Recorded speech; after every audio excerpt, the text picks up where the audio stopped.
Okay, well, we're back for AP Euro Unit 6, Assignment 13, Segment Number 2. We're going to start talking about efforts made in Britain specifically, to improve the public health situation in cities in Great Britain. And it started with a gentleman by the name of Edwin Chadwick. Now, Edwin Chadwick was very much enamored with the utilitarian philosophy of Jeremy Bentham and John Stuart Mill that we've discussed, and he started linking the problem of poverty in the inner cities with poor health conditions, and he said, there's a chance, hypothetically, that the incidences of poverty are somehow related to the poor conditions of the health of the impoverished people, and the health of the impoverished people. So maybe if we go about attacking disease in the urban setting, we'll really be killing two birds with one stone and be dealing with poverty down the road at the same time. So he came up with, the common sense solution, which had been around for a long while. It's just now they have additional information to back up why this is a good idea, to clean up the urban areas. And he called it the sanitary idea. It's an idea whose time was long overdue. His job, he worked for the British government. He was a gentleman who was responsible for collecting data used for the administration of the poorhouses and the poor laws in Britain. And a lot of this was compiled and published in the early 1840s. And what came about in this mountain of evidence was, okay, they definitely linked the incidence of disease in these cities with the amount of filth, especially excrement, that was just laying around in the streets, literally. So if we say the cities were pretty crappy, that was not just figurative, it was literal too. So Chadwick said, all right, number one, we got to find a much more effective way to dispose of raw sewage. And related to that, you absolutely have to have guaranteed a supply of clean, fresh water into the urban areas. And the key is, don't let your sewage system and your fresh water, drinking water supply mix. That's bad news. Okay? So what they started to do was they started to build modern sewage systems in some of the cities in Britain, and then it spread to the continent, where you actually have conduits by which the sewage can be piped out of the city with water. And Britain, in the late 1840s, started requiring towns and cities to do just this. They started passing public health laws in the late 1840s. And lo and behold, it helped. And the incidence of disease did decline. And so by the time you get to the 1860s and 70s across Europe, more modern sewage systems are in place, and levels of disease incidence started to fall.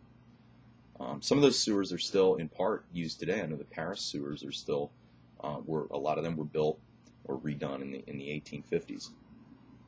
Okay, so number one, clean up your cities, find a better way to dispose of sewage, make sure that people have clean water to drink and bathe in and cook with. Don't let the sewage mix in with the drinking water supply, and you're off to a good start. But you're not there yet. Okay? You have to figure out now, other than just the general recognition that filth made people sick, what was it specifically that caused people to catch these infectious diseases? Well, the old theory in part about this was the old miasmatic theory, that there was this miasma, that it was these noxious vapors and odors. You have raw sewage in the streets and it smells nasty, right? And it was actually these odors, the miasma, it's sort of misty filth that caused illness. But that had to be disproven and pushed out of the way to move on to more, fruitful avenues of improvement. So in the 1840s and 50s, one of the things they started to conclude in Britain and in Germany and France was that it was contaminated drinking water that did a lot to make people sick. So they figured out that filth helped to spread the disease, but it wasn't the filth and the miasma that actually caused it. Well, what needed to happen is you needed a breakthrough. And the gentleman that comes through with the big breakthrough around 1870 is a Frenchman by the name of Louis Pasteur. And Louis Pasteur makes the discoveries that put together amount to the creation of what we call now the germ theory of disease. He figured out, first of all, he was trying to figure out how to circumvent the process by which beer and wine spoiled, and he figured out that you could stop it from spoiling by heating it. Okay?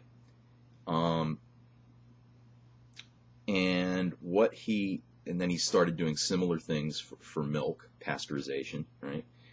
And he recognized, because they had microscopes, that what happened was with the beer, the wine, and the milk, you had a lot of microscopic organisms that were there. But if you heated the liquid and then examined it under the microscope, the microscopic organisms were dead. So, if the heated pasteurized milk didn't make people sick, unpasteurized milk did, it must be those little microscopic critters in the unpasteurized milk that what make people sick. So what Pasteur realized was disease and illnesses are caused by certain microorganisms that are somehow introduced into the human body and make a person sick.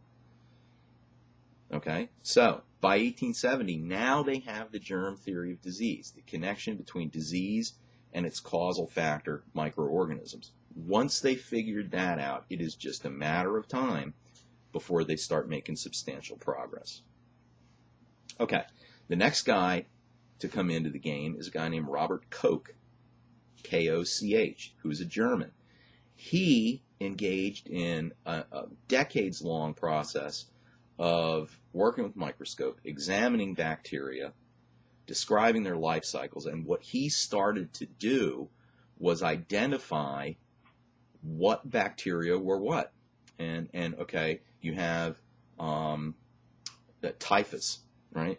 Well, I think this particular little microscopic critter is the little rascal who's responsible for typhus.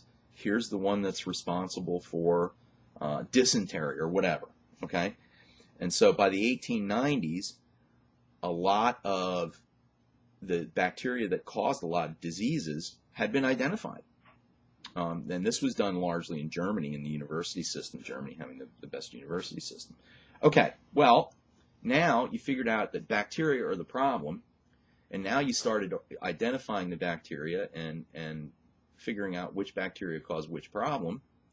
Well, now it stands to reason, if you can figure out a way to kill the bacteria without also killing the patient,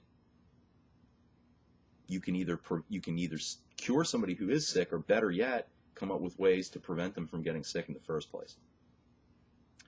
And the next guy in the line of sort of medical progress here is a guy by the name of Joseph Lister, who was British. And he comes up with what's known as the antiseptic principle. And he realized that it wasn't just diseases that were caused by bacteria, it was also bacteria that made wounds get infected. And so if you used a disinfecting solution to clean the wound, you could kill the bacteria and prevent the infection. Okay? And it didn't take very long before they, especially in Germany, German doctors started applying that practice to medical instruments and everything in the operating room. They started disinfecting or sterilizing everything in the operating rooms. And once they figured that out, they realized, wow, the number of infections that we're seeing as a result of surgeries plummets. The number of infection-related deaths tied into surgery plummets. So they knew they were on the right track. Then they started doing the same thing with city water supplies. They started purifying the water supply. And they noticed that if they could kill bacteria in the water supply, the incidence of disease in the cities went down drastically.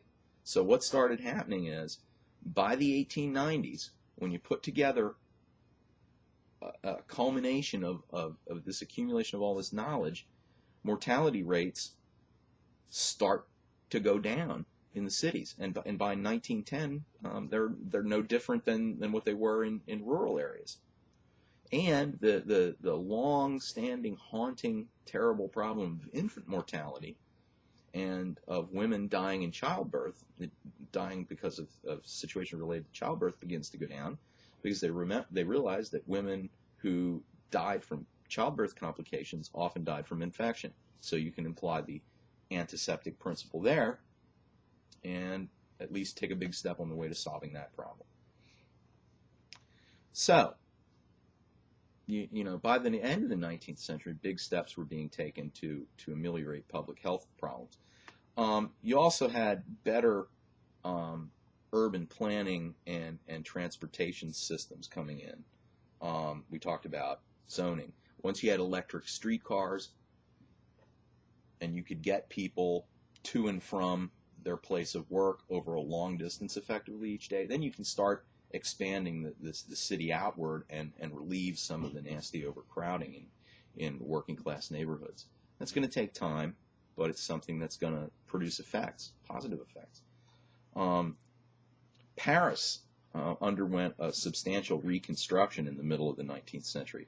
Napoleon III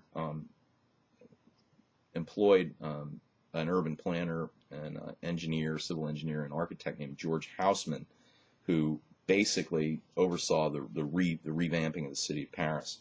They broadened the streets to allow more fresh air, parks, sewers, and aqueducts. Now, part of that widening the streets was make it easier to get troops in and out in case of an urban uprising, and to prevent your Parisians, which they had been wont to do for quite some time, barricading the streets in the cities in preparation for an uprising.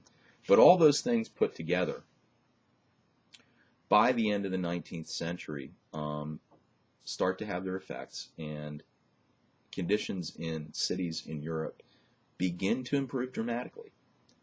And that's going to be a trend that's going to continue on down for, over the course of the 20th century as well. So there you have it. That's the end of Unit 6, Assignment 13 for Euro. And I guess I'll sign off for now. Goodbye.